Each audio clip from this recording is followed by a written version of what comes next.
Alexander Grischuk, salah satu dari 4 pemain yang memimpin klasemen Rapid and Blitz Championship 2024, tampil gemilang di babak ke-6 dengan mengalahkan Tigran Petrosyan dalam 21 langkah. Tigran Petrosyan yang mengingatkan kita pada legenda Uni Soviet di tahun 60-an melangkah C4. Grischuk membalas C6, kuda F3, D5, menguasai sentrum, pion E3, kuda F6, B3, mempersiapkan penempatan gajah di main diagonal. Grischuk membawa gajahnya ke F5, menambah dominasi hitam atas petak E4. Gajah B2, pion E6, membuka jalan gajah gelap dan membentuk formasi pion di petak terang. Gajah E2, pion H6, memberi jalan bagi gajah jika gajah mendapat ancaman dari kuda. Rokade, kuda D7, pion D4. Dari titik ini, Grischuk mulai mendesain serangan ke sayap raja dengan terlebih dahulu mengembangkan gajah. Dan putih melakukan langkah lemah dengan penempatan kuda di C3.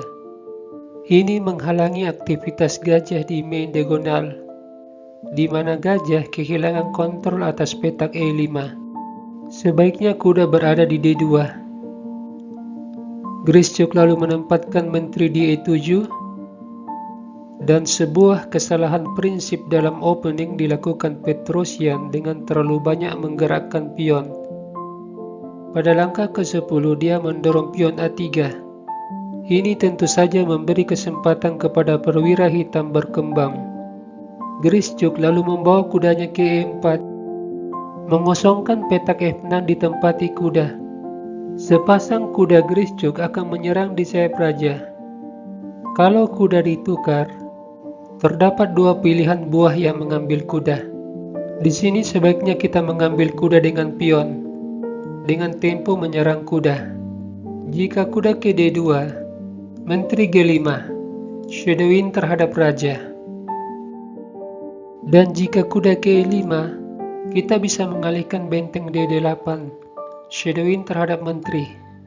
Di sini Petrosyan mendorong pion B4, pion A6, benteng C1, benteng D8, kuda D2, kuda F6, kuda F3, kuda G4, menekan pion H2. Petrosyan mengusir kuda, tapi kuda tidak mundur. Grischuk mendorong pion H5, menggoda putih mengambil kuda. Jika ini dilakukan, pion kali pion, dan jalur benteng menjadi terbuka. Putih akan dihancurkan melalui manuver menteri, benteng, dan gajah. Petrosyan menyadari bahaya jika dia mengambil kuda. Dia lalu membawa menterinya ke E1. Direspon dengan gajah mundur, membuka jalan bagi benteng di jalur D. Petrosyan menukar kuda, pion kali kuda, dan sekarang jalur D menjadi terbuka bagi benteng. Permainan lanjut dengan kuda E5.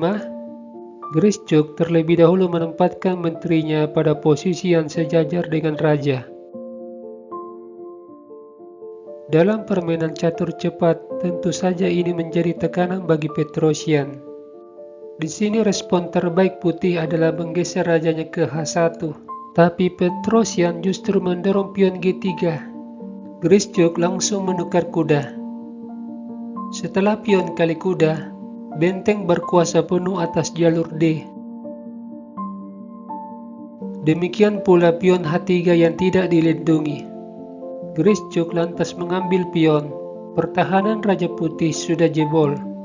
Menteri dan benteng berada pada jalur yang tepat, dan raja terkurung dalam istana. Walaupun demikian, Petrosyan masih lanjut dengan menteri C3. Grischuk tidak terburu-buru mengambil benteng, tapi dia mendorong pion H4, dan Petrosyan menyerah, sebab tak ada langkah yang bisa menyelamatkannya dari kekalahan.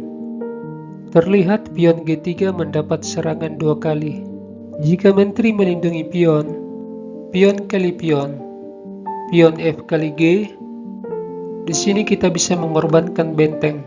Apabila menteri kali benteng, menteri kali pion, dan skakmat di langkah berikutnya. Jika menteri ke F2, gajah kali benteng, benteng kali gajah, menteri H6, ancaman mat di H1. Jika putih merespon dengan menteri G1, benteng kali gajah. Permainan selesai.